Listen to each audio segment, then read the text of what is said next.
tooth. I know the patient is not lying, but the patient could actually feel pain from the tooth because of the past memory. When they are stressed or depressed, you have to be very, very careful. There is a good study showing that, and this is a study. If you inject capsaicin is paper actually. If you get paper, you feel pain, right? So if you inject capsaicin into the arm, you will immediately feel pain, right? Okay, but if you get anesthesia first and you get capsaicin in the same place, you don't feel pain, right? Because of the anesthesia. And let's wait for like 5 hours, okay, after the anesthesia is gone. Which group do you think feel pain? The one group with capsaicin first and also anesthesia, or the second group getting the anesthesia first and capsaicin. Which group do you think feels pain after 5 hours? What do you think? Pardon? Yes, exactly. Because you experienced the pain, but the second group didn't experience the pain. So that's why the second group didn't feel pain even 5 hours after the anesthesia is gone. So that is why the pain memory is very important, affecting the pain. So this is the result. Because you will be more sensitive to the emotion. So that's why you feel pain. So the key to success in management of the pain memory is to have your patient feel relaxed. Whenever you see the patient depressed or stressed, be careful because you will get wrong diagnosis. Very, very important. So look at this case.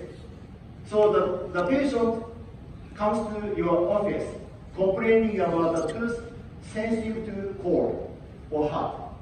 And the dentist actually made a wrong diagnosis. Okay, if you feel pain from the upper first molar, I will do endodontic treatment. I will remove the pulp tissues and let's see if the pain is gone. However, the pain has never been gone, so that's why the dentist kept doing root canal treatment. And he actually extracted the upper first molar, then he went to the second molar, and he went to the second premolar, then he went to the left, because the patient kept complaining about the pain from the right side and left side and lower right and lower left. And the pain kept going and going and forever. And finally, what the dentist did was this. He extracted all the teeth. But the patient said, I still feel pain from the implant. Right? Why this patient, the patient was female, why the patient kept feeling the pain from the tooth or even the implant? Why? Why? Yes, exactly. The patient was always depressed because of the psychological reasons. The dentist never considered psychological reasons. That's why the dentist kept removing the tooth and placing implants, many implants. But the problem was never gone. So that is a big problem. The dentist made lots of money doing endodontic treatment, extracting the teeth and placing implants. But patients paid lots of money. Dentist was happy, the patient was not happy. It's not good. It's very important to make a diagnosis.